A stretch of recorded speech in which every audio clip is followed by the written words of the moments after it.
Well, mga kapupong, naging usap-usapan sa publiko ang pahayag kanina ni Angel Locsin sa kanyang social media page matapos ang naging pahayag ni Senador Padilla sa pagdinig ng impeachment laban kay Vice President Sara Duterte noong isang araw.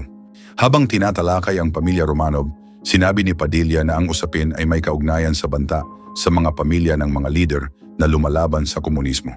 Sa gitna ng kanyang talumpati ay sinabi niya ang katagang, "Komunista po ako," na agad nagdulot ng iba't ibang reaksyon mula sa publiko.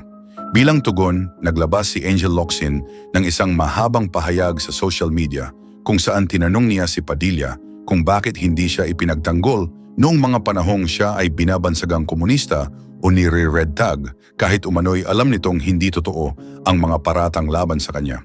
Ayon kay Locsin, noong panahon na magkasama silang nagtatrabaho, madalas ikwento ni Padilla ang kanyang naging karanasan sa pagpunta sa kabundukan at paghawak ng armas bilang bahagi ng kanyang paniniwala sa paglilingkod sa bayan.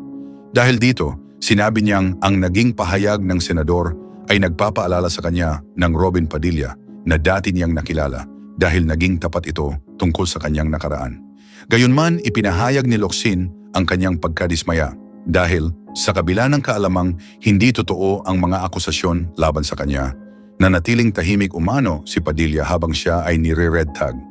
Binanggit din niya na inaasahan ng maraming Pilipino na magiging matapang na tagapagsalita ang senador para sa kapakanan ng mga kapatid na Muslim. Sa halip, kinuwestiyon niya ang patuloy nitong pagsuporta kay Apollo Kibuloy at maging ang paniniwala nito sa mga pahayag ng lider ng relihiyon. Ipinahayag din ni Locsin ang kanyang pagkabahala sa anyay pagbabago ng paninindigan ni Padilla, lalo na sa mga usaping may kaugnayan sa China. Ayon sa kanya, ang mga kasalukuyang tindig ng senador ay hindi na katulad ng pagiging makabayan na dati niyang hinangaan. Bilang pagtatapos ng kanyang mensahe, ipinaalala niya na pareho silang nagsimula sa kahirapan, nagsumikap upang umunlad at nakatanggap ng suporta mula sa mga Pilipino. Dahil dito, sinabi niyang ang kanilang utang na loob ay nararapat sa Diyos at sa sambayanang Pilipino at hindi lamang sa iisang tao. Tinapos niya ang kanyang pahayag sa panawagang, "Tama na kuya, gising na, hindi pa huli ang lahat." Mabilis na naging sentro ng talakayan sa social media ang palitan ng kanilang mga pahayag. Nagkaroon ng magkakaibang opinyon ang mga netizen kung saan may mga sumang-ayon sa mga sinabi ni Locsin tungkol sa red tagging at pananagutan ng mga opisyal ng pamahalaan, habang mayroon ding nagtanggol kay Senador Padilla at nagbigay ng sariling interpretasyon sa kanyang naging pahayag. Kasabay nito, naharap din si Senador Padilla sa iba pang isyong pampulitika. Sa isang pagdinig sa Senado, kinuwestiyon niya ang halos sabay-sabay na paghahain ng mga reklamo at investigasyon laban sa ilang senador. Ayon sa kanya, dapat ding suriin kung may kaugnayang pampulitika ang tiyempo ng mga kasong ito at kung patas ang pagpapatupad ng mga proseso ng investigasyon sa mga halal na opisyal. Samantala, muling nabuhay ang mga naunang batikos laban kay Padilla kaugnay ng umano'y pagtulong niya kay Senador Ronald Bato de la Rosa na makaiwas sa posibleng pag-aresto kaugnay ng mga usapin sa International Criminal Court. Dahil dito, muling napag-usapan ang kanyang mga paninindigan hinggil sa pananagutan, hustisya at pagpapatupad ng batas. Anyway, mga kapopong, ipinapakita ng mga pangyayaring ito ang patuloy na pagiging masigla at minsan ay hati ng opinyon ng publiko sa usaping pampulitika sa Pilipinas.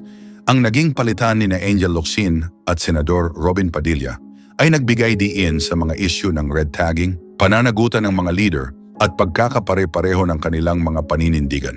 Samantala, ang mga kasunod na kontrobersyang kinasangkutan ng senador ay lalo pang nagpalawak sa pampublikong diskusyon tungkol sa kanyang papel at mga posisyon sa kasalukuyang kalagayang pampulitika ng bansa.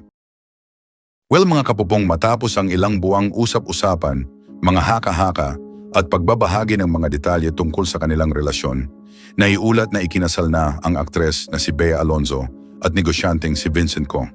Ang kanilang kasal ay sinasabing isinagawa sa isang pribado at simpleng seremonya sa Makati City, isang malaking pagbabago mula sa mga naunang inaasahan ng publiko na magkakaroon sila ng mas ingrandeng pagdiriwang. Ayon sa mga ulat, ginanap ang civil wedding sa Makati City Hall at pinangunahan umano ni Makati Mayor Nancy Binay ang pag-iisang dibdib ng dalawa.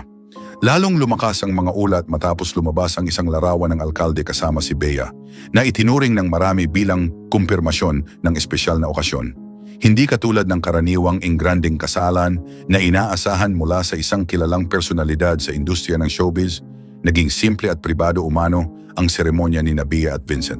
Kaunti lamang ang dumalo ayon sa mga ulat na nagpapakita ng kagustuhan ng mag-asawa na panatilihing personal ang isang mahalagang bahagi ng kanilang buhay. Ayon din sa ilang pahayag ng entertainment commentator na si Ogie Diaz, pinili ng dalawa ang isang maliit na selebrasyon kasama ang mga taong malalapit sa kanila. Para kay Bea Alonzo, ang kasal ay panibagong yugto sa buhay ng isang aktres na matagal nang minamahal ng publiko. Sa loob ng maraming taon sa industriya ng pelikula at telebisyon, naging bukas si Bea sa ilang bahagi ng kanyang buhay, ngunit ipinahayag din niya ang kagustuhang maprotektahan ang kanyang pribadong mundo. Nang kumpirmahin niya noon ang kanyang relasyon kay Vincent, sinabi niyang masaya siya ngunit mas pinipili niyang hindi ibahagi ang lahat ng detalye tungkol sa kanilang pagsasama.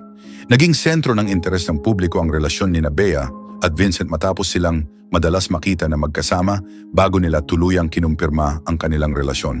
Si Vincent, isang negosyante at executive na konektado sa Pure Gold, ay mas hindi gaanong nakikita sa publiko kumpara kay Bea na isang malaking pangalan sa entertainment industry. Dahil dito, naging kapansin-pansin ang kanilang relasyon bilang pagsasama ng dalawang personalidad mula sa magkaibang mundo, ang showbiz at negosyo. Bago ang naiulat na kasal, nagkaroon na ng mga palatandaan na maaaring patungo na sa mas seryosong hakbang ang kanilang relasyon. Kumalat online ang balita tungkol sa marriage banns na may pangalan ng dalawa, kung saan nakalista ang tunay na pangalan ni Bea na Philbert Angeli Escalante Ranolo at ang pangalan ni Vincent. Nagdulot ito ng espekulasyon na naghahanda na sila para sa kanilang pag-iisang dibdib. Dati ring naiulat na maaring magkaroon sila ng mas malaking destination wedding, kabilang ang posibilidad na gawin ito sa Spain. Gayunpaman, nagbago umano ang kanilang mga plano at sa halip ay pinili nilang magkaroon ng isang mas tahimik na seremonya sa Pilipinas. Ang desisyong ito ay tugma sa kanilang paraan ng pagpapanatili ng privacy sa kanilang relasyon. Naiulat din na mayroon umanong prenuptial agreement ang mag-asawa, isang bagay na hindi naging hadlang sa kanilang pagpapakasal.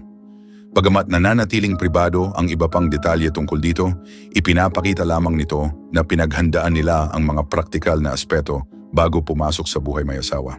Agad namang nagpaabot ng pagbati ang maraming tagahanga matapos kumalat ang balita. Para sa marami, ang kasal ni Bea at Vincent ay simbolo ng bagong simula para sa dalawa. Sa kabila ng kanilang pagiging kilala, pinili nilang gawing simple at pribado ang isa sa pinakamahalagang sandali ng kanilang buhay. Anyway, mga kapupong, ang naiulat na pagsasama ni Bea Alonzo at Vincent Co bilang mag-asawa ay nagpapakita na ang tunay na kahulugan ng isang espesyal na okasyon ay hindi nasusukat sa laki ng selebrasyon, kundi sa kahalagahan ng pangakong binitiwan nila sa isa't isa.